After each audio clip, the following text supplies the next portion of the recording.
Hello? Oh. Hello, there I am. There we go. There you are. There I am. There I was. Here I remain.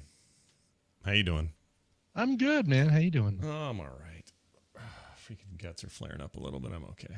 Oh, again? Damn. Yeah, I may have to go in. I don't want to go in. I really don't want to go in.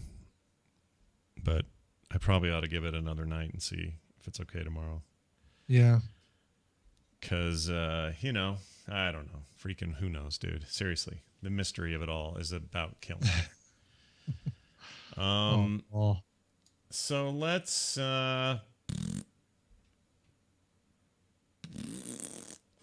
do a show. I thought you wanted me to do that specifically. Just that fart noise. noises, yeah. Yeah. If you could do that the whole hour, that'd be great. That's what I was looking forward to the most. No, I think a regular show is in order. I have music from you. They come in the form of the and twist. That might be an easy one to figure out, people, if I say twist. Twist. Do you have an order preference there? Let's do that order. So the in the middle of the show. I can do that. Okay. I'm capable. Okay. I'm capable of it. Me. Okay. Well, all right then. Let's see what we have. We've got a number of stories here. Mm-hmm. I'm all zoomed in. Got my app ready to go. I got at about 5:15. We'll have Dan will be here. Dan? Oh, yay, good. Yeah, that's good. We'll have Dan. Well, at least we'll have Dan. At least we'll have that. Who cares if my abdomen feels like it's gonna fall out? I'll just I'm waiting for Dan. If whatever. It's better now than later. I'd rather have a flare up now than like July 30th. Well, God, yeah. I mean, between those two choices. Yeah, I'll take it now so I can get on it, get it worked on again. I don't know. I don't care what they have to do. I'm sick of it.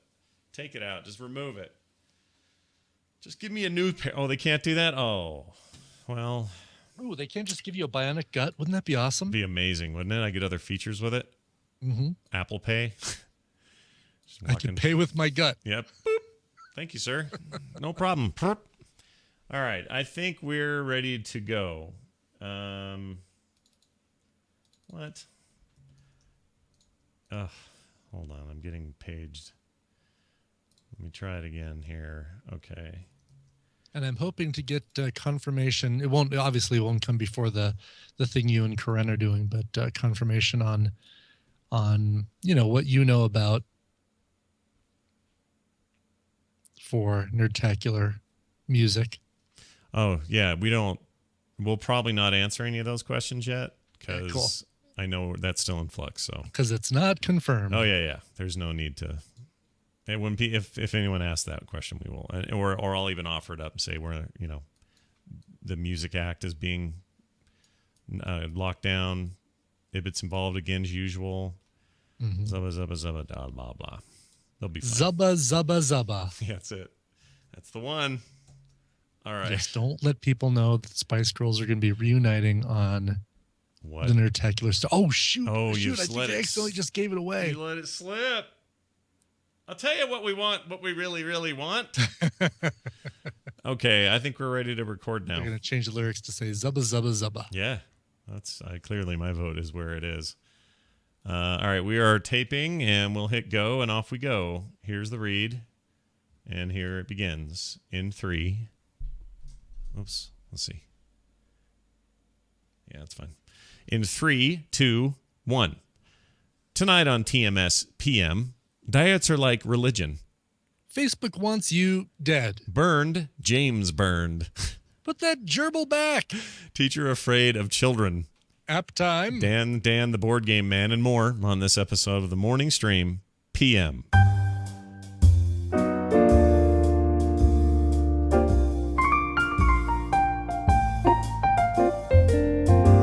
This is the Morning Stream, but it's not in the morning, it's at night. PM.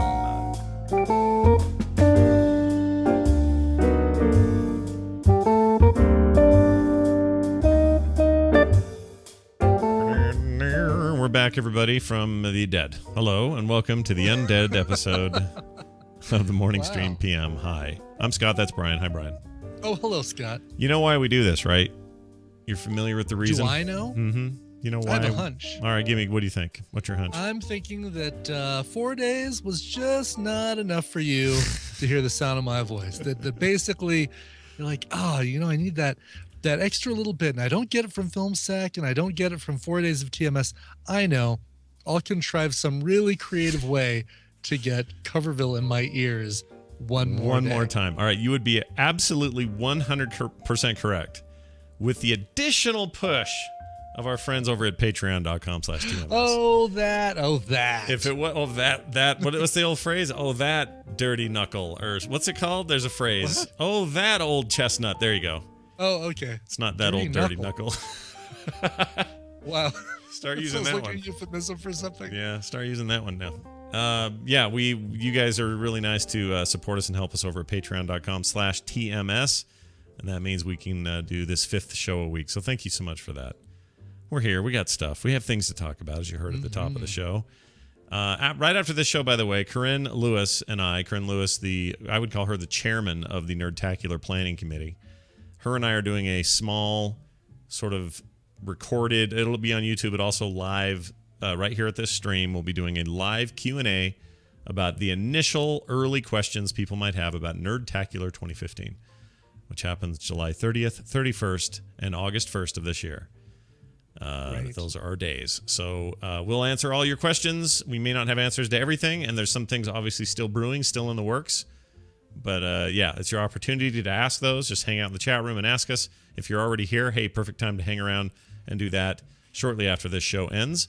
And, of course, we'll have a lot more info leading up to the event itself. But today we get started because it's time. I'm going to just stick around and listen to that, too. Yeah. You better make sure I don't say something dumb like, Brian Ibbett has confirmed he will have his wiener out the entire 3 days. I can say this with some authority. Well, you gotta realize that that's a tradition. Yeah, you established can't already. Yeah, you can't. Yes. I mean, who are we? There's some things that are a given, right? There's some Right. things that we don't need to announce. Exactly. Like the following. I'm going to tell you something that happened to me today that's interesting. So I mentioned on the show this morning, my gut monster's back in some form, trying to figure out what's going on, trying to figure out how to deal with it. Since the doctors don't know what's causing it, now we're on this mystery path, blah, blah, blah. And almost immediately, as soon as I got off, about 50 tweets came my way offering the diet of the day recommendation. And it's fine. Everybody's being very helpful and very nice. So I don't, there's nothing wrong with that. But there's about, 5 or 6 varieties of various diets going on that are kind of popular right now. For everything from this paleo thing to something called Tectus or something. I may be thinking of the boss in World of Warcraft. Might be that. It's the diet where you have to move out of the red stuff. Yeah, and keep moving left. Rotating. Keep moving left. Occasionally you need to, I don't know, what happens there? I forget that whole fight. Why do I feel like Tmspm might have recommended that diet? Yeah, you might have. Hey, try the Tectus diet. Always move left. Half star. Didn't work for me. Yeah, half square, half star. You know the drill. So, various kinds of diets. They all had these different names, and some of them I looked up. I thought, oh, that's curious. I haven't heard of that one, and I looked it up, see what's up with that. And I'm noticing a lot of them are kind of, what was the one where it was all meat all day? The guy ended up having a heart attack and dying on the sidewalk. Atkins diet. Right? They all were like Atkins repackaged kind of different kind of diets. Which is fine. I just noticed a lot of these sort of trends that seem familiar and whatever. Not really thinking too much about it. But what's happening in the meantime is there are like full-on arguments happening on Twitter and other places between people who are seeing each other recommend things to me and then are defending theirs or attacking the other guys. Oh, no, really? It's not yours sucks. Not in too harsh a way, like not quite that far, but enough to say, well, that's just well, I heard, like this kind of thing. And it got me to thinking. We have a problem, and I don't know if it's in this world, but it's certainly, as best I can tell, is in this country. We have a problem where we turn anything and everything into the kind of argument that sounds like an atheist talking to a religious person. So they all sound like religious arguments to me. Mm-hmm. And it's frustrating as a citizen of these states united to hear my brothers and sisters that all are under the same flag. But they argue about it like the way they would argue about Democrats versus Republicans, or freaking Jewish versus Christian. Sure, or even more close to this problem, global warming versus not global warming, or whatever it is. The thing we just got to talking about, all the what do you call it? The vaccination stuff that's going around. Right. People turn them into religious arguments in a weird way, and I don't understand where that's coming from. It's very odd. There is a it seems like a logical correlation when you're thinking about religion and diets, because they are both life-changing things, right? They're something that if somebody is in need of faith in their life, if they don't have faith in their life, then a religion is what helps them get that, that life-changing momentum. To get their spiritual thing through that, or whatever, which I totally get. And by the way, this is not me saying we shouldn't have religion. I'm not saying no. Yeah. But I'm saying that's why there's that perception that it's a lot like how they handle religion, how they handle diets.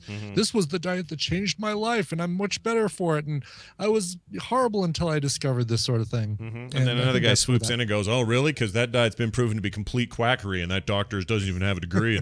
Like, that's how these arguments go. And it reminded me of the great eternal argument, the one that beats them all, the ultimate religious argument, and that is Sega versus Nintendo.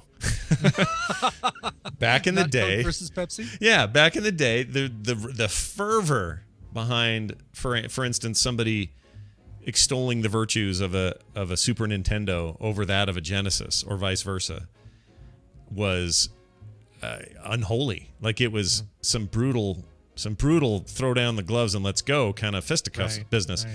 And it's not that different. So I think what I've come to the realization of, and perhaps this is naive of me, but really this just boils down to people get invested in a certain thing, and then they'll defend it to their bitter end because someone else is challenging it, even if they may have a good point, or they may have, some refutable evidence or something, or irrefutable evidence. Totally. They're still going to defend it.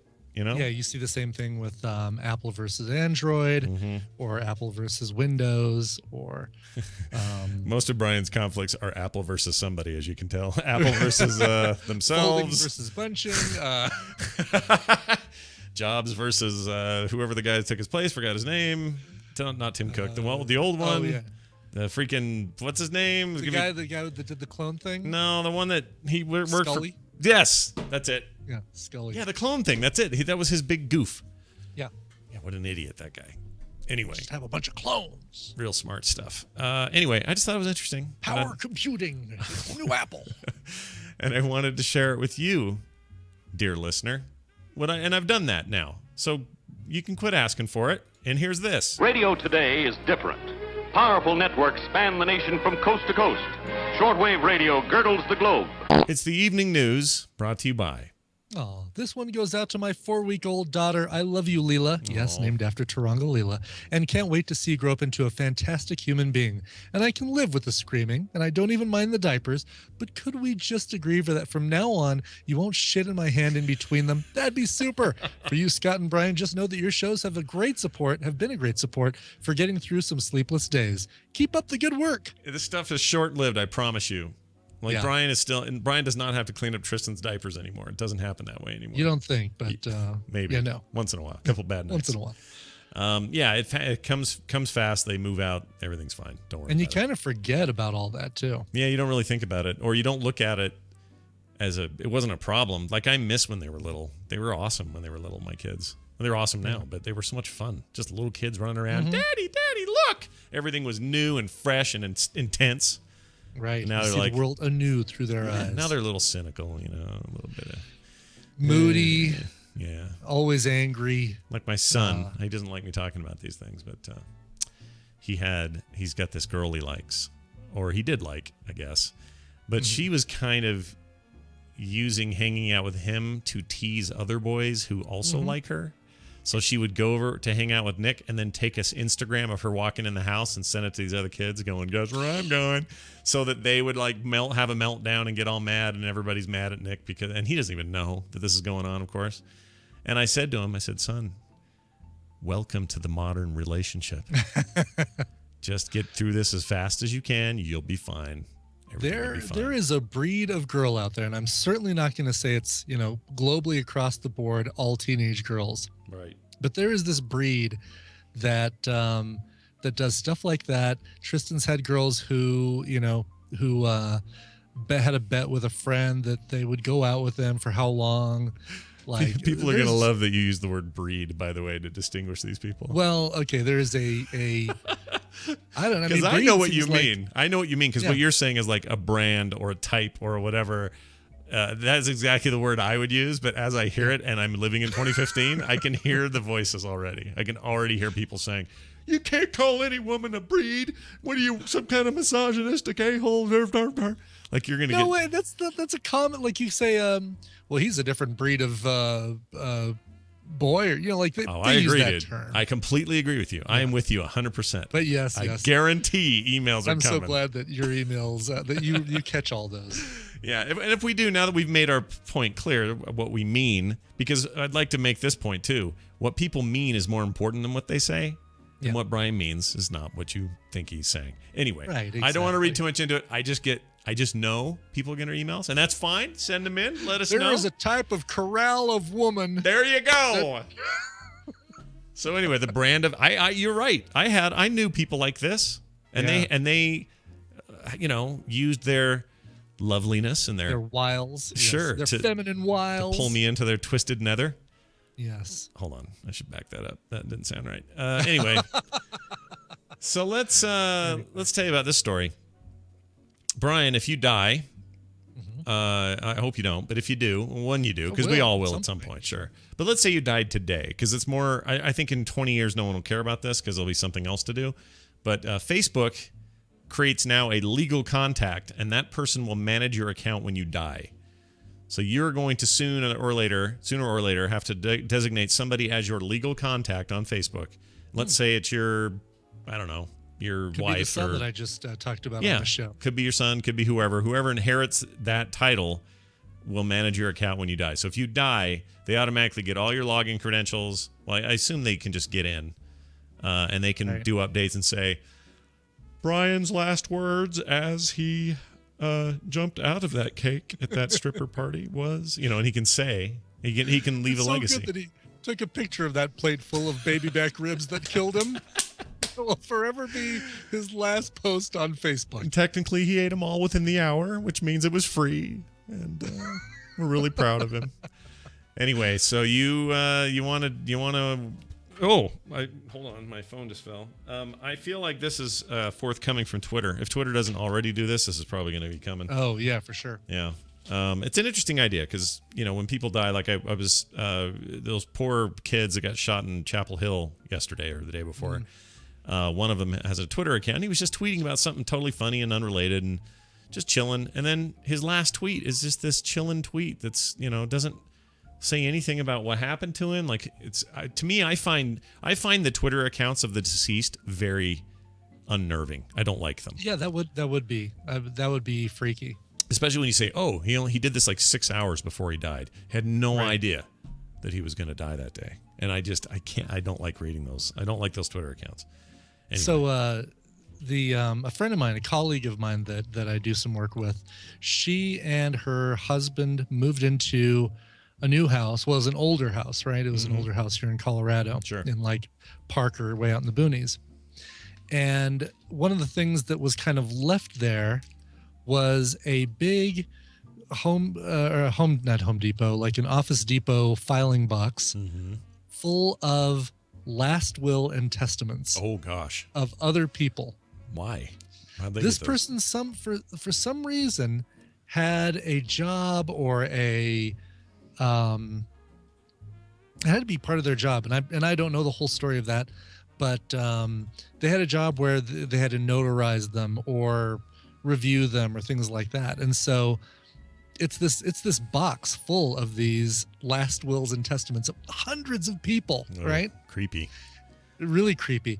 But I told her I thought she should make a coffee table book out of them, because I think I think that stuff would be fascinating. Is it really old? Is it super old stuff or relatively Some current? of them are, yeah. Some of them are, 20, 30 years old. Some of them are probably a few years. Yeah. But I think it's just weird, cool, fascinating stuff. I should do one of those. I haven't never done a will. You should go find Twitters of the last tweets of the deceased. Oh gosh. And make a coffee table book out of that. Tweets of the. I want to see. Oh, there is a thing. Is there a domain already? Last tweets of the deceased. It's called the Tweet Hereafter. Like Sweet Hereafter, but the tweet. Yes. Oh, I don't like this. That's some morbid stuff. That's kind of creepy right there. Yeah, I don't like that. So, anyway. all right. So let's say I make you my legacy contact, Okay. right? All right. Something happens to me. I pass away. Mm-hmm. You log on, and what do you write something in my voice and say, "Hey, been good." That's a really good question. Like you would have to give me instructions. Like you could say to me, Scott, I'm making you my Twitter guy, but if I die, I want you to continue tweeting as if it were me in my kind of voice and personality, but do it as if I'm in some sort of afterlife. Oh, that's great. Yes. So instead of you saying, trying to get Coverville ready for 2:00, I would say, boy, all they play up here is Led Zeppelin covers. This is a strange kind of heaven or hell, or, whatever. John Lennon says, quit covering Imagine. Yeah, dude. That would be awesome. You're better at this than me anyway. That's some good wisecrackery right there. All right, I'll write a few for in preparation so that you can actually just you can just use those to kind of get in the feel of it. And then the last one I'll say, I'm out. Drops Mike, hashtag goodbye. That'll be Perfect. it. Also in the news, a fire has caused $1 million damage to Pierce Brosnan's Malibu home. Oh, no. Mr. Bond, what have you done? The fire caused more than $1 million damage to actor Pierce Brosnan's Malibu home. This is on Thursday. Fire was reported around 9:50 p.m. Wednesday at the 3100 block of Broad Beach Road, just west of Zuma Beach. I know Zuma Beach. You know where that is? Okay. About 50 firefighters responded, to the scene and knocked down the fire in approximately 30 minutes. What does that mean? Knocked it down. I guess stopped it. No injuries were reported and was contained to the garage and one-bedroom area of the home. Brosnan, best known for playing James Bond, and his family were home at the time. There's an investigation. They don't know what happened, but they will make sure that there was no arson or explosives or any of that. Wow. Yeah. Weird, right? Like, that is weird. What happened there? You leave the curling iron on there, Pierce? My Blu-ray player got stuck. I was watching old reruns of Remington Steele. I was watching the best James Bond, who is... I wonder if they all have favorites. Like, if you asked each of the James Bond actors, how many of them would say... I'll bet you they do, and I'll bet you none of them say Pierce Brosnan. You think they say shaken, not I think dead? most of them would say Sean Connery or Daniel Craig. Yeah, nobody's saying... who's the middle one there? Who's after... George Lazenby or Roger Moore? Roger Moore. Nobody says Roger Moore. Or Timothy Dalton, I'm afraid. Timothy Dalton, see... He got the raw end of that stick, I think. He did get the run of that stick. He is the closest of all the actors who've played James Bond. He is the closest to the description that Ian Fleming gives about the character. Very disassociated, very dark, and no comedy, no joking, no drinking. Well, I mean, the martinis, but not like the Dean Martin that Roger Moore tried to make him. Oh yeah, that's a good comparison. Very Dean Martin. Yeah. Oh, hello, Moneypenny. I wish I could do his voice. I love his. Oh, I guess this slow old guy thing. And you know what? I love Live and Let Die. I love The Man with the Golden Gun. I can't imagine those movies without Roger Moore. But Timothy Dalton just was not the Bond that we wanted at that time. Yeah, he had a manic look to him, like a crazy eyes kind of thing. He had a look to him like there was, a crappy life that he lived before he got to this point that you're seeing him now. Like there was some hard road behind him. So that's good about Daniel Craig, because I feel like he has straddled the two places. Yeah, he's got the slick, smooth thing down, but he also looks like he's seen some dirt in his life. And I'm ready to say that Daniel Craig is my favorite Bond. Yeah, I'm already saying. I love Sean Connery. Don't get me wrong, he is my favorite actor to play the role of Indiana Jones's dad. We named the dog Indiana. Okay, I just found it. Here's a quote from Daniel Craig. Somebody asked him, how does he keep his great physique and his stern face? And his answer was, smoke weed every day. Makes sense now. So glad you played that and not. Yeah, that's not good. All right, so finally in the news, before we take a break here, Family Feud contestant said something kind of terrible on the Family Feud. Now I'm going to play you the clip. Okay. Apparently, the Family Feud these days is a ripe area for some good comedy. There's some funny stuff coming out of the mouths. I'm sure it is, yeah. Of people. So here it is, a clip from the Family Feud, and you tell me if you agree with this woman's answer. Here you go. Point values are double. We got top 7 answers on the board. Name something a doctor might pull out of a person. Darcy. A gerbil.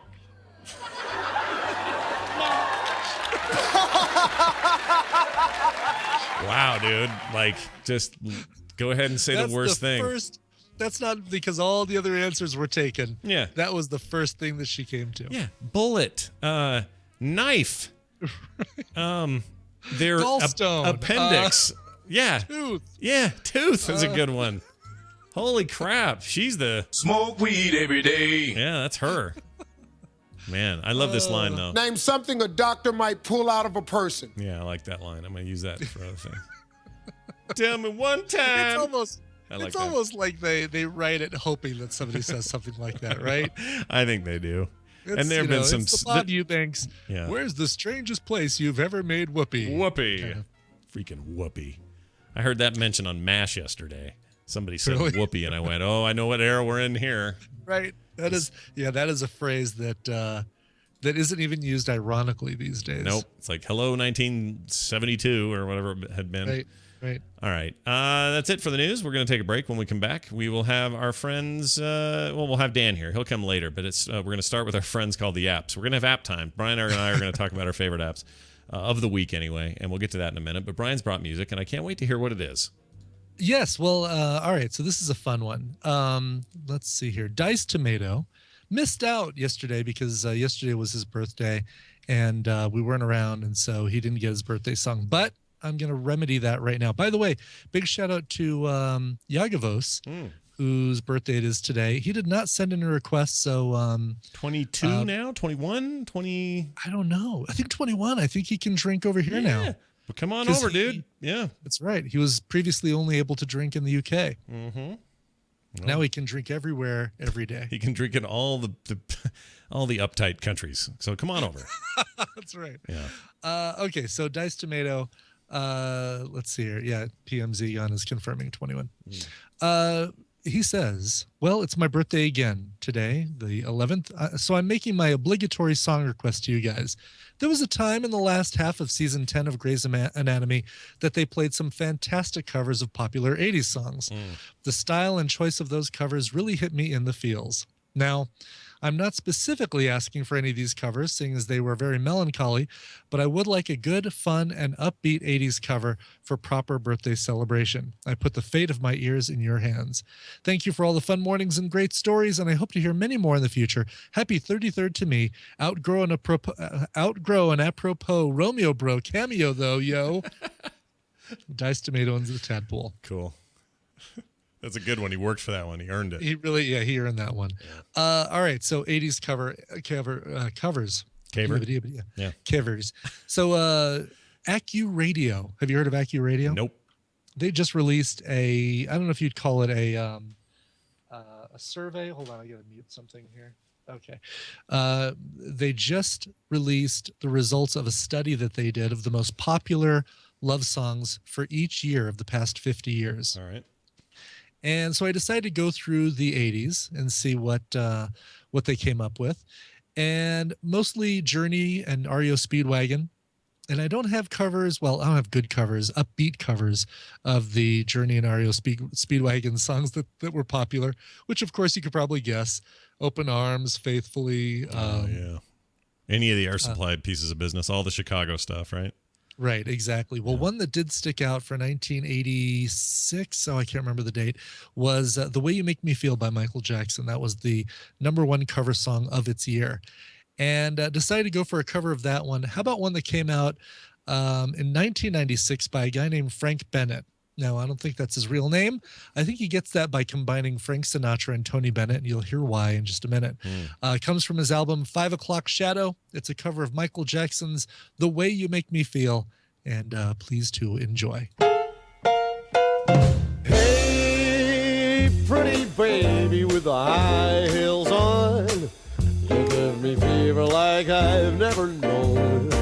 You're just a product of loveliness. I like the move of your walk, your talk, your dress. I feel your fever from miles around. I'll pick you up in my car and we'll paint the town. Kiss me, baby, and tell me twice that you're the one for me. The way you make me feel, you really turn me on. You knock me off my feet. My lonely days are gone. I love the feeling you're giving me. Hold me, baby, and I'm in ecstasy. Oh, I've been working from 9 to 5 to buy you things that'll keep you by my side. I ain't never been in love before. Promise me, baby, you'll love me forevermore. I said I'm gonna keep you satisfied, 'cause you're the one for me. The way you make me feel, girl, you turn me on.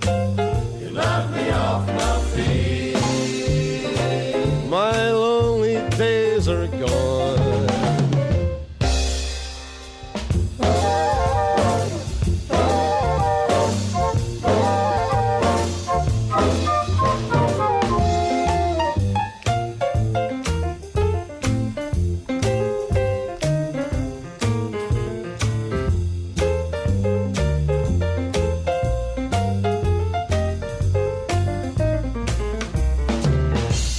Been so in love before.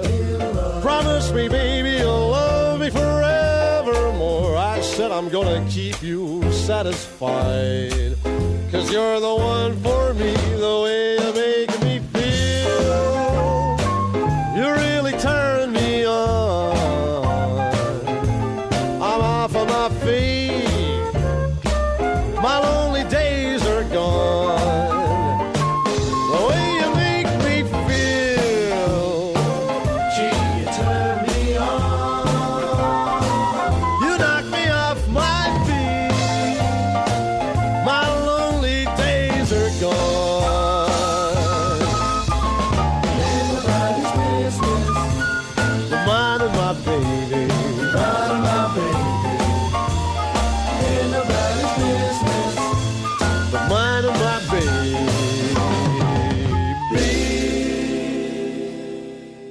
That was awesome.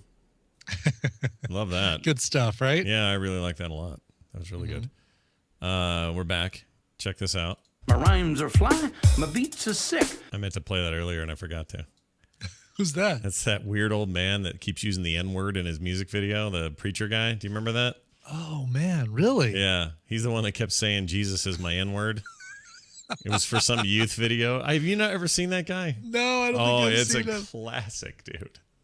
I thought you'd seen this for sure. Yeah, you got to look for that guy. Jesus rapper, preacher or something is what you want to search for. Oh, my God. Chat room, find it for him and send that over. It's not as fun as the farting preacher, though. No. But every time it plays, big fan of the farting preacher. That guy's great. Oh, what happened to him? Is he still around?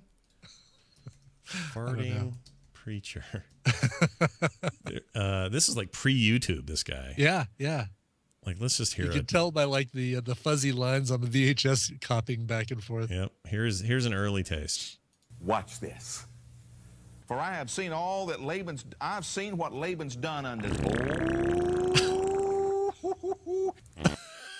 Oh gosh, it shouldn't be so funny, but it's freaking funny. It's hilarious even just hearing the audio. Yeah, it's good. People should check that out. All right. Hey, looky here. It's time for us to talk about our apps. We don't have a theme. Before I do, though, Squarespace.com says to you, hey, dear listener, are you somebody who wants to make a website that's all about, I don't know, apps? Let's say you're just a huge fan of apps and you're like, man, all the apps, the websites that cover apps, I'm not interested in those. I want to make a blog that everybody flocks to because I know what I'm doing, and I'm going to say amazing things, and it's going to get so big that I'm going to sell t-shirts after and all this kind of stuff because I need all these like tools to do it. But oh no, I'm a crappy web designer. Well, worry no more. Squarespace.com swoops in with incredible tools. They're on version 7 of these tools. Their responsive designs work great on mobile, desktop, and more. Go build a website today. Do it on your terms by using a free trial. No credit card required. If you decide to stay, save some money. 10% off with the code MORNING. That's MORNING at squarespace.com. All right, Brian, it's app time. All right. Should I do a theme? Let's see here. Do I have anything that's good? How about, I really like this one. Here. Next, a Verapapa Pepperoo, in which Handy Andy adds some fancy footwork just to make things more complicated. Jeez, 40s. Nice. Gosh, there. Way to step up the alliteration. It's impressive. All right, let's start with you. What has been tickling your touchscreen this week? I have been having a blast with a game that's based on a gaming franchise that was huge on the Xbox and PlayStation and the newer consoles, the newer versions of those consoles. Even spawned a movie and is due to spawn another movie whose trailer just came out. I'm talking about the game Hitman. Oh, Hitman! Hitman! I love Hitman. He has great powers. Oh, I bet I know what game you're playing. I'm not going to, I'll let you do it, but I love that game. It's great. Yeah, Hitman Go is the mobile version, and it's nothing. Well, I won't say it's nothing like the console games, but it takes things in a completely different direction. Now, the Hitman games rely a lot on stealth. Hey, I'm a rogue. I play rogue in WoW. I'm all about the stealth. I'm all about the invisibility, ducking around corners and whatnot, sneaking up behind your enemy. Invisible and backstabber. Then dying and laying on the floor. Exactly. Sure. Tanking the floor. I'm all about. Yep. So those games, always had an appeal to me. I never played any of them, but they always had an appeal to me. Like, oh, I bet I'd like those. I bet I should check those out. So it wasn't until the BAFTA game reviews came out and the awards came out for best console game and best newcomer and things like that. And so I looked really closely at the best portable game or best mobile game category.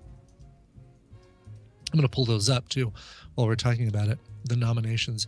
And this was one of them. And I thought, all right, let's check it out. This is probably going to be really cool. Again, I like stealth games. I like puzzle games like this. Boom, love it. By the way, the other ones in the list for nominations, 80 Days, which is the around the world in 80 days thing. Right. Yeah. Hearthstone, of course. Monument Valley, which I hear nothing but great things about. Very cool. Very short, but very good. Threes, which I was hooked on for quite a while. Yeah, Threes is good. And The Walking Dead Season 2. I played Season 1, haven't played Season 2. But all of those seem very well deserving of the mobile and handheld BAFTA award. Yeah.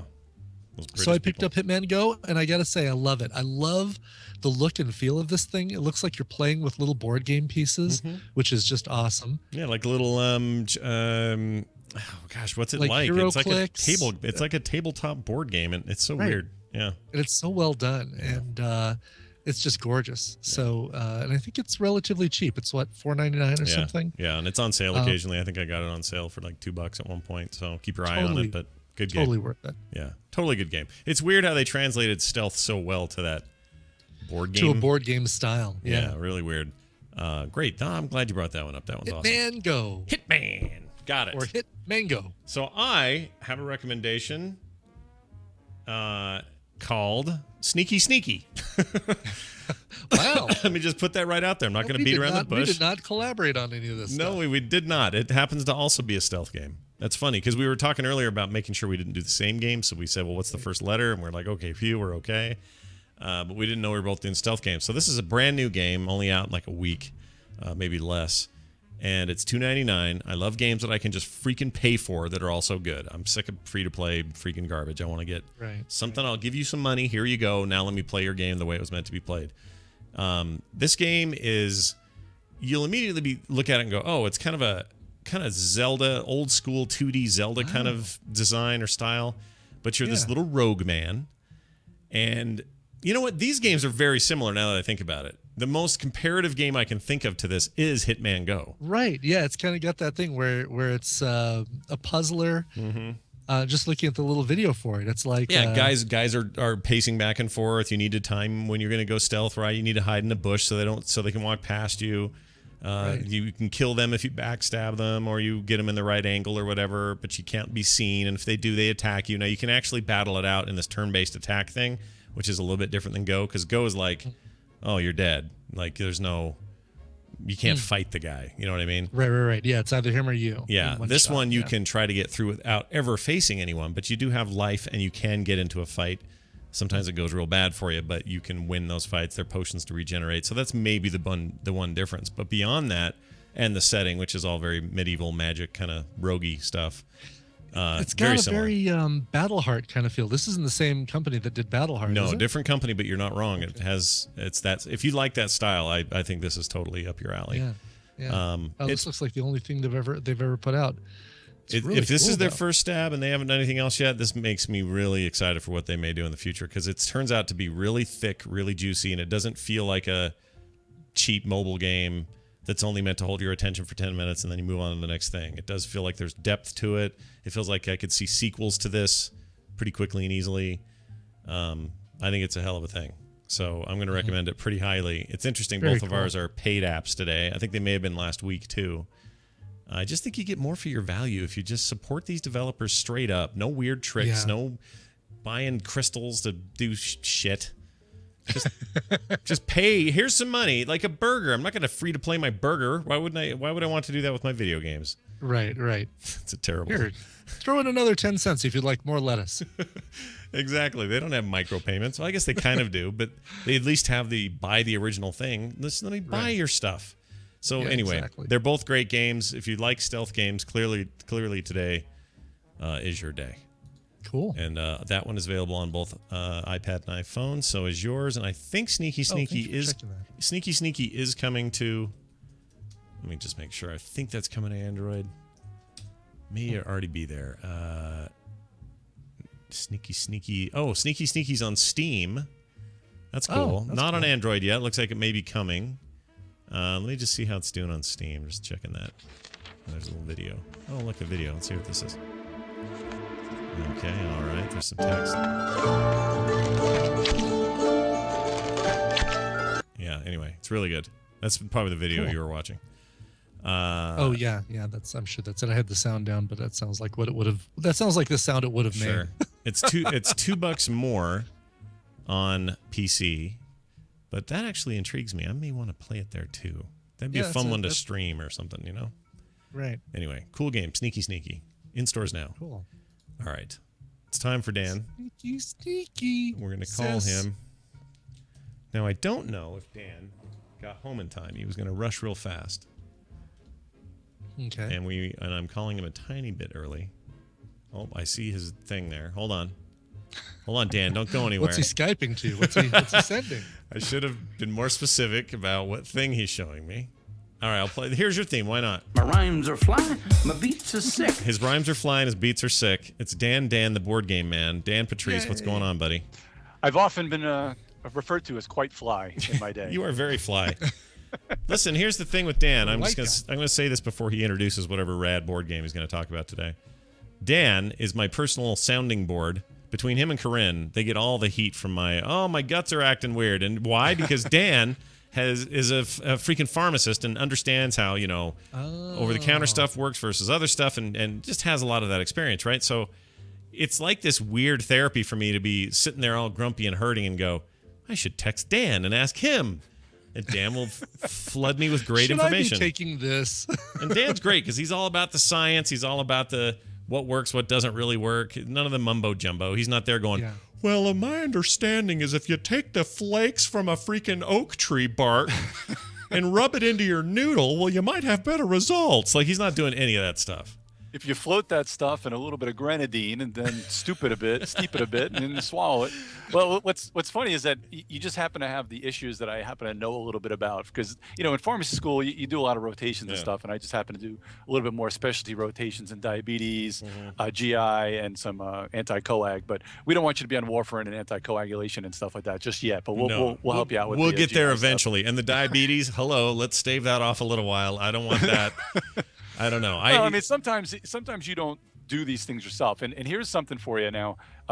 Here's a myth. Now, Ibit, you like cultural myths that everybody tells people? Oh, it's my favorite thing, cultural. I was just telling Tina how much I like cultural myths. People always say, well, like a big wives' tale is, hey, don't eat too much sugar because you're going to give yourself diabetes. Yeah. Oh, right. So and the truth is, you really can't. You really can't give yourself diabetes. You can't out-eat your pancreas if your pancreas isn't already damaged or isn't already predetermined. Now, don't get me wrong. If you're 5,000 pounds, you're going to get some sort of diabetes. Yeah, you're going to get other health issues to go along with it too. Yeah, right. and Like you'll get some type 2. So some type 2 stuff you can kind of give yourself. Let me ask you this: if I sat down, okay, so tonight I go to the store and I buy a bucket full of, I don't know, cinnamon bears, okay? And I bring them home. Oh, can't tell you how much I miss cinnamon bears. Anyway, that was my wrestling name in high school. Cinnamon bear. Cinnamon bear. Yeah. He smiles too much. Don't trust him. Name. So if I sat down and ate, I don't know, a gallon of cinnamon bears, equivalent to a gallon of those, you're telling me, I guess I could measure it in ounces and not gallons, but anyway. You're telling me that I may make myself sick and, I'm not going to feel great, but I can't give myself diabetes doing that. No, you don't have to worry about making an appointment with Wilford Brimley anytime soon to worry about that. Good. Now, chances are, I mean, not only are your body's not even going to absorb half of that stuff either. I mean, your body can only absorb a certain amount. That's the thing that we always tell old ladies that want to take like 4 of these big old pills of calcium. Your stomach is only capable of absorbing a certain amount of stuff at one time. So sugar and stuff like that, I mean, a lot of it'll pass through. You will get one heck of a tummy ache and probably more gas than any company can possibly even bottle. Yeah, but you want to yak, right? You'll barf before anything else. I mean, that's what your body does. Your body's like, all right, this doesn't belong here. Brr. Right? Yeah, probably. I mean, your stomach's not even gonna be able to handle all that stuff. It's only gonna stretch so far, and you'll end up barfing. But yeah, I mean, even those things, your body's kind of made for those short, binges of sugar and other things like that. Well, I asked Wilford Brimley once. I said, how do I get rid of the diabetes? And he said, smoke weed every day. All right. Any chance I get. That's Way the to rule. tie it all together. As long as you don't see him in a side room and he wants to have a little chat with you. Oh, yeah, dude. You don't do any of that. I don't want that. All right. Dan Patrice here to talk about board games. It's a fun thing to do with the family, with your friends, with the whatevers. Take it out on the weekend. Pull those boards out. Blow everybody's mind. Dan, what do you got this week for us? So last weekend I was at Unpub 5 up in Baltimore. That's the unpublished game festival. Daryl Lauder and the rest of the Unpub crew, they do a great job where people just bring prototypes, all sorts of different stages, ones that'll be even on Kickstarter next month and some things that are like 3 and 4 years away. Because this being Unpub 5, there were some games there that have been going on Pub since like 2 or 3 and just to see the evolution of these games. So designers will bring their games, they'll sit at a table, they'll buy the table and testers will come in because it's free for testers. But the designers are the ones that pay for the table. So the testers will come down, testers will play your game, they'll give you feedback, and there's an online feedback form. They'll collect all your feedback. And it's really good how, it's just constant testing of the game. Because you can't really honestly, you can't just poop out a game and it's great. You got to test the heck out of it. Yeah, you got to hammer that thing to death. Sure. And if I bring a game, and let's be honest, if I bring a game to, Ibit, Dunaway and Scott and sit down and get you guys to play the game, you're probably going to like it because it's me and I'm your friend. Mm-hmm. But if I get 3 guys that don't know me from anyone, they're going to give you a little bit more honest, feedback. They're more likely to poke hole, like say, well, this could be a little bit different, or this could be better, or I don't know why you used, a gun here when you could have used a knife. Yeah. Yep. And that's the thing. You kind of want that. You kind of want people to break your game or to poke holes in it because obviously it's not going to be perfect. So you got to go back to the drawing board a few times. So that's great to see and see all these games that come back. So one of the games that I got to play is from a local guy here in North Carolina. His name is Matt Wolf. It's called Wombat Rescue. Okay. Now, do you guys know very much about wombats? They are a creature of They're certain nocturnal. Australian furry brown, about the size of a small pig. They've never been accused of stealing your baby. Unlike well, so then Now we'll get to the dingo in a second. So because dingo ate your baby. Okay. So the wombat, actually, this is pretty funky. The wombat poops cubes. Oh, well, Really? Thank goodness. Yeah, they actually poop cubes, and they don't have very good eyesight, so they have to use that as like kind of a smell network. Now, in wombat rescue, you're going around a board trying to rescue your babies, but you have to use a smell network. So as you're pooping out these cubes onto the board to help you move throughout the board, but you got to watch out for the dingo, because the dingo can move on the board and eat your babies from you. So you're using your different powers that you have. So you're not kidding. Tiles. There is actually a dingo baby eating mechanic in the game. Yes. That is there hilarious. actually is. I was There's kidding. actually a dingo there that will, and I don't want to say it says eat. I think the dingo just sends the baby back to where they've captured them. I think they're trying to keep it a little, just in case the family market, because kids don't want to be like, oh, they ate the babies. They want to, oh, it just captured it and send it back home, and they went scurrying back home because they're so small, stuff like that. But Wombat Rescue was there. It looks great. It actually is signed by Eagle and Griffin Games, so that was pretty cool to hear. And that should probably be going up to Kickstarter real soon. But it was cool to see him testing a game that really looked nice and still getting feedback for little things like that. Yeah, no, that's awesome. And did you see a lot of games that were kind of in this primordial state that were good enough to say, after whatever further testing, these look like they're real winners? Well, you have games in all sorts of different states. I mean, there was that last year, a whole bunch of games got signed because it didn't quite blow up last year as it did this year, where it was even hard for publishers to get in to try these games. Like last year, there was publishers that would just go anywhere they want, sitting down like crazy. And one publisher signed 5 or 6 games last year. Oh, wow. I haven't heard any stats this year about how many games got signed, but I know a couple were in talks with some publishers. That's awesome. And we were talking the last few weeks, especially around Christmas, about more social games, things like Snake Oil and things like that. Sure. A guy named John Gilmore, we mentioned a game last year called Dead of Winter. He's the guy that made Dead of Winter. It's a real good game by Plaid Hat Games. It's going to win all sorts of awards from last year, like Games of the Year and stuff. Dead of Winter is a fantastic game. But the designer, he had a game that's kind of like a social game. It's called News at 11. Now, what you do is it's kind of the same thing where it's a rotating judge. And rotating judge may have some cards, and it'll have things like alien invasion or somebody who's eating poop on a street or Ibbott's hair grew back, Sure. stuff like that. Yeah. So he'll have things, and everybody else are newscasters. So I'll have a card and I'll throw, and I'll just start talking about the news. I'll say something. I'll be like, so Ibbott, what's going on with the weather today? And I'll throw Ibbott a card that says aliens are arriving, and Ibbott's got to start improvising why the weather is weird in Idaho, and it's because the aliens. So he's got to tell all this story, and then he'll throw it back to me, and I'll say, so Scott, what happened in the Jazz game tonight? And I'll throw you a card that says Ibbott's hair grew back, and you've got to kind of get that into a story. So stuff like that. This sounds like a game I would freaking love. That sounds hilarious. In fact, this sounds like something Brian and I should build into a segment on the show. That's really funny. That's a really great idea. I love this idea. Yeah. And stuff like that. It's amazing how they just kind of come out of nowhere, and you just hear these ideas. And that's very, very raw. I mean, they're kind of developing their own game company around this game. Him and another designer. And I don't know if they're going to have things like maybe you'll have a card too of it, and then when I give you a card, you've got to use a card from your hand and this card just to make it a little more interesting. I was thinking that I just play a card back to you in the studio, and then you would have to play the card I just handed you or something like that. Another fantastic idea. I'll have to forward that onto him because, all these things, they just kind of go in there, and that's just how you do, just by testing. Yeah, the testing, I've learned, so very limited testing, obviously, so far on my card game, my 1v1 card game I haven't talked a lot about.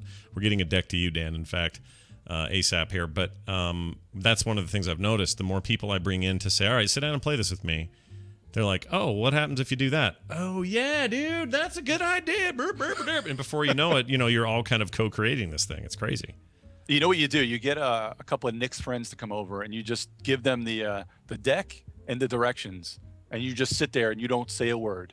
And that's kind of blind testing, and that's one of the best ways to test things like that. Yeah, well, because then they don't have any sort of influence. They can't just sit there and be like, "Is this right? Is this right? Should I do this?" Yeah. And they just go with it. I mean, that's probably a little early for that, but I mean, that's just another good way to test. Well, we'll definitely get to that stage. What's funny is with this process, I've noticed is that the rules were intended from the very beginning. When I came up with the concept and was trying to implement this thing, it was always meant to be really simple.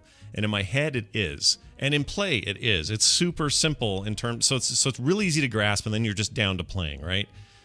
I've noticed, and I now have an appreciation. You always hear people say, yeah, I love that board game, but man, the rules are terrible. Go online and look at the videos that people have put, because that's so much better. And I used to go, what's wrong with everyone being so lazy about their rules?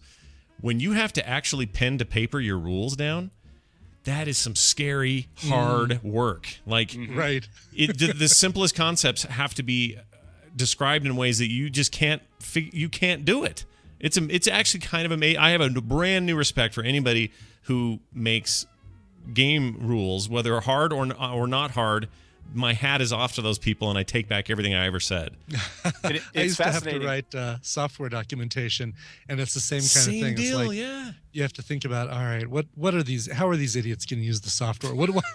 What pitfalls? What cliffs do I have to warn them not to walk over? Yeah, we make fun of this thing. Here it is. Treat the mouse button as if it were hot, sort of like the potato in the game Hot Potato. Right, we think that's so dumb, but maybe that's the best they could do to talk to an old lady about using a mouse in 1993. Right. I still have to do a little bit of training like that with Tina's folks. Like, they'll be using their tablet, and they think they have to press really hard on the screen sometimes or leave their finger there. Like, no, just tap it. Well, it's not registering, so I'm pressing a little harder. Well, that's not the problem. You're dragging things around because you're putting your finger on there, and it's little tiny movements. But yeah, and I'm like to my mom, hey, copy and paste, Mom. That means nothing to her. Right. Like, yeah. And then you realize, that is it's a conceptual challenge to get it across. Any word that can be taken the wrong way will be, or read into, well, this could mean this. And you're like, no, it doesn't. Yeah. It just doesn't. It's really hard. Anyway, well, that's fascinating. So, cool. Well, I want to play that game. That sounds amazing. One. So I got one more for you. All right. It's called Valeria Card Kingdoms. Now, this is one of the ones that, again, it was pretty much in a close to done state. I think it'll go up on Kickstarter within the next couple of months. It's by Isaias Vallejo, and it's going to be from Game Designers Studio is the name of the company that's putting it out. This is a really cool card game. This is also the guy that made Sunrise City. If people may or may not have heard of that game. Now, you've got just a row of cards in front of you. You've got cards from 2 on the card. It'll be from 2 to 12. So you've got a little bank of the cards. There's like 3 or 4 cards in each one. And in front of you, you start the game off with a 5, which is a peasant, and a 6, which is a knight. So everybody's got those. And all those other cards will be like a cleric. This is kind of a fantasy theme. Like a cleric. There's another. All the 6s are knights, and then there may be like a marauder and an archer. So there's basically all the different cards have some sort of name to them. Now, what happens through the game is you're going to roll 2 dice. Now, if one of the dice, so maybe I get a 5 and a 6, which is 5, 6, and then it also adds up to an 11. So everybody's 5 and 6 will trigger, and my 5 and 6 will trigger on my turn. And if anybody just happens to have bought an 11, that'll trigger too. So these things will be like, you'll have 2 different things in a card. Like if it's my turn, I may get 2 gold from my 5, but since it's somebody else's turn, like Ibit may have a 5 in front of him, but on his turn, if it's somebody else's turn, he'll get 1 gold for somebody else rolling the 5. And if he happens to have the 11, it would trigger that too. So almost you're trying like Catan and the resources. Exactly. So there's another game called Machikoro that came out last year, which is, they call that kind of like a dice Catan. So, I mean, the only problem with Machikoro is that it's bone dry. I mean, it's dry as toast. So, I mean, it's okay to play for families and stuff. Like, you guys would probably love to play with your family. And I don't mind playing with my family, but if I'm playing with gamers, it's just so dry and just gets so bored. It's okay for a filler. Now, with this brings the whole fantasy aspect into it. So you're trying to get like attack values, gold, and also there's magic, which can be used along with attack to be more attack, or along with gold to be more gold. Now, you also have a row of monsters. There'll be like 4 rows of monsters, and they vary in strength. So then there's also things you can buy as far as buildings go, which are basically just victory point sinks. So throughout the game, the dice are rotating. Like, I'll be buying cards. So you kind of want to invest in different numbers, like numbers you think you want to get bought. So of course you're going to be buying like 7s. Maybe you'll take a chance. So the things that are more powerful are like the 2s and the 12s, because they're not going to come out all that often. And there's also a 1 you can buy, because if a 1 and a 6 comes out, so the 1 will trigger, the 6 will trigger, and the 7 will trigger. So if you roll 1 and a 6, it's not the easiest thing to explain, but when you see this game, it's called Valeria Card Kingdoms. So much fun. I had to go back there. I played it like 3 times over the weekend because I just couldn't get enough of how much fun this really was. And they were super cool. The designer was taking all sorts of good input from us about some things that worked and some things that didn't necessarily work. Just a fantastic game. Well, it sounds awesome to me, and boy, a good collection today in general, but that news one is really tickling my noodle. Yep, News at 11. There's actually, you can follow them on Twitter. I think it's called News at 11 with the at and 11. I didn't know you can actually put an at in your name, but yeah, News at 11 if you want to follow. Really? In the URL? I didn't know you could do that. That's crazy. Did you? So yeah, check them out because right. John Gilmore. If you haven't played Dead of Winter, guys, whew, great game. Good stuff. Okay. Oh, Well, it's good pedigree then. We'll talk about that. We talked about it kind of last year, but now that I've gotten to talk about it, we'll talk about it in upcoming episodes. Something to leave with you before we go. I found this today on Twitter. This is from Marcus Person, a.k.a. Notch, creator of Minecraft, now billionaire. I guess. I don't know how much of the $2 billion he got, but he got enough of it to buy that $75 million house in freaking L.A. Anyway, he said this on Twitter. 2-player Monopoly is probably the worst gaming experience of my life. Do you concur? Agree. You concur. Okay. Yeah. I concur. That sounds bad, doesn't it? It sounds real bad. Well, we talked about how bad of a rap it gets, and it's not as bad as people give it, but 2-player is just that bad. That sounds really awful. I've never done it, but it sounds horrendous. I mean, one of the fun things that's not an official Parker Brothers rule is the trading of properties, and you know, with 3 people, you can kind of say, well, you're not going to want that because you know. He's got one of those and I've got one of them, but I'll take that and trade you this. And if it's 2-player, it's like, no, as soon as I give you that, you're going to have a monopoly and you're going to start building houses. Screw you. Yeah. Don't give Scott North Carolina Avenue. That needs to come to me, Ibit. Yeah. That's I'll right. give you a little something on the back end for it. Because you live there. It's kind of like playing, Catan with 2 people. Yeah. Like that's right. You can have the game, but half the fun is the trading. Where you take a fantastic game and you just strip away all the fun to it. Well, I'm really sorry about your Panthers. That still probably stings a little bit. No Panthers in the Super Bowl. Yeah, always next year. Actually, I'm worse. I'm a Jets fan, so it's been bad forever. Yeah, always bad. Never good. That's like a 2-player game of Monopoly right there. That's right. The season is usually over by September 15th or so. That sounds about right. Well, it's always fun having you on, dude. Thanks so much. And people can find you at Geek Jock Blog on Twitter. Anything else people should be following or watching? Yep, check out the Geek All Stars podcast. We'll be putting up another episode, and I'll have the 2 panels I moderated at Unpub. I moderated a state of board gaming. I did a panel on that, and I also talked to Richard Lanius, who made Arkham Horror, and Mike Fitzgerald, who's actually made the game Diamonds last year, but he's also the guy, he made so many of these CCGs over the years. He actually is the man responsible basically for every pre-constructed Pokemon deck ever. Oh my gosh. He's the guy to put it together. He's such a cool guy, an older guy. He used to do morning show and like ABC on the radio and everything. Just such a great guy. And interviewing those 2 guys is like interviewing just 2 of the giants of the industry. So we'll have that going up on the Geek All Stars feed real soon. You moderated them handily. That's what you did. Dan Patrice, always fun, dude. Come on back in a couple of weeks. Let's do this again, okay? All right, be well, guys, and play some games this weekend. See you, man. Oh, I didn't know he was on video that whole time.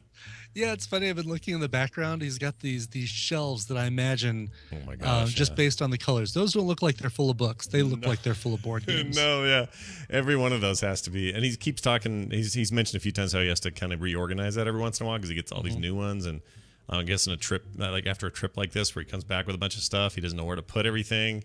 Right. Throw out all your Monopoly games, and you'll be fine. Thanks, Dan. No. Thanks, everybody, for coming and listening to us here on the Tmspm edition of the show. Patreon.com/TMS is where you can support us there. Don't forget, our website is frogpants.com/TMS. TheMorningStream@gmail.com is our email address. On Twitter, @MorningStream, @ScottJohnson, @Coverville. Lots of shows coming up this weekend. More importantly, if anyone wants to hang around and do the Q&A about Nerdtacular 2015, now's your time to do it. We'll have a little time while I kind of arrange things and get stuff situated and tweet out the links and all that, but hang around and you can have your hot little questions answered by myself and Corinne Lewis, and there's much more to come down the road. Brian, anything else? Am I missing anything? We good? I got nothing. I got nothing. You got nothing? Well, yeah, music, and that I like, so why don't you give me some of that? I do have one thing. Right. This one comes to us from Ray B. Hi, guys. I've been wanting to request this one for a few years now. It seems the Beatles recorded this album on the day I was born in 1963. John Lennon said he was glad they recorded it at the end of the 10.5-hour recording session, the song at the end of the 10.5-hour recording session, as his voice was thrashed. Thanks a lot, guys, or trashed. And I don't want to be 52. Signed, Ray B, Master Gin in the Tadpool when I can make it to the live show.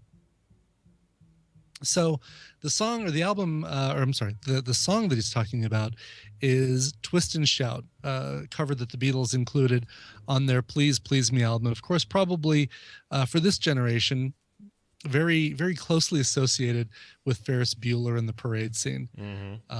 Big use of the Twist and Shout song. So because it's so familiar to all of us, I wanted to do something a little bit different. I wanted to play Twist and Shout, but I didn't want to play the Beatles version. Plus, I think, ASCAP wise, I don't think I've got, that might be one license I don't have. You got most of them. You got a lot, but that's always a scary covers one. of the Beatles, no problem, but covered by the Beatles. Yeah. But something I think I can play, actually I know I can play it, is this original version, courtesy of Atlantic Records, the top notes. Now, a lot of people are familiar maybe if with the Beatles version, maybe also with the Isley Brothers version. How about we go even further back and go to the Top Notes, who were the first band to record Twist and Shout. This is, let's see here. I guess it's really just on their greatest hits. It was produced by Phil Spector, and it's the Top Notes and the very original version of Twist and Shout. Is that Phil Spector, the one that killed people or whatever? Shot somebody? Yeah, that's the one. Okay. With the crazy hair and the... Hell of a producer. Weird personal life. All right. Yeah. Well, here it is then. It's Twist and Shout. We'll see you guys on Monday for brand new TMS. Come on back now. You hear?